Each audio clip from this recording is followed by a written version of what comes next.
left. So that's what those couple of nights were when nobody could find Nolan. They were scrubbing everything.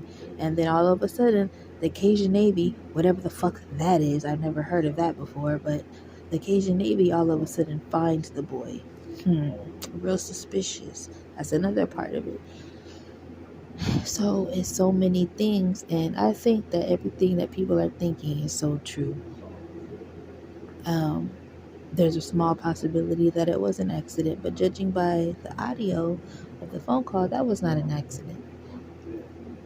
The way that they were like shocked that someone did something and he's dead, like, so, which lets you know that there was also possible a torture going on.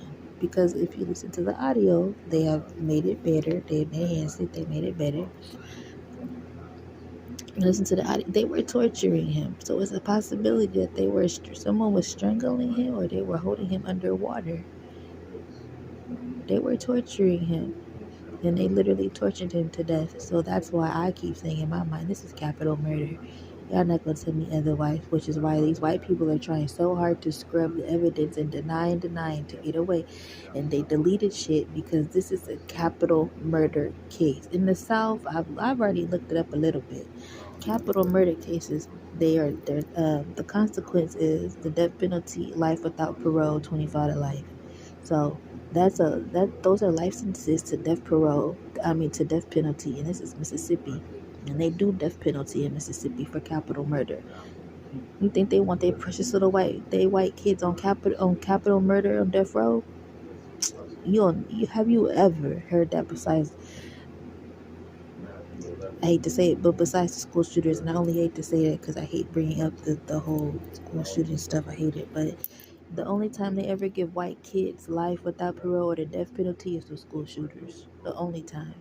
They don't even give the policemen that shoot people in cold blood and murder life or death penalty, any of that. You think they're gonna get these little white kids that? No, but they don't have no problem giving them to black people all the time. They hand that shit out like this fucking cheese and milk from Wick or something. But anywho, that was just my thought. I really feel like either they did him like Emmett Till, because mind you, when they found Emmett Till, they found him floating too, but he had the cotton fan attached to him because they were trying to sink him down to the bottom, but his body ended up floating back up. So while this might not be exactly like Emmett Till, there's too many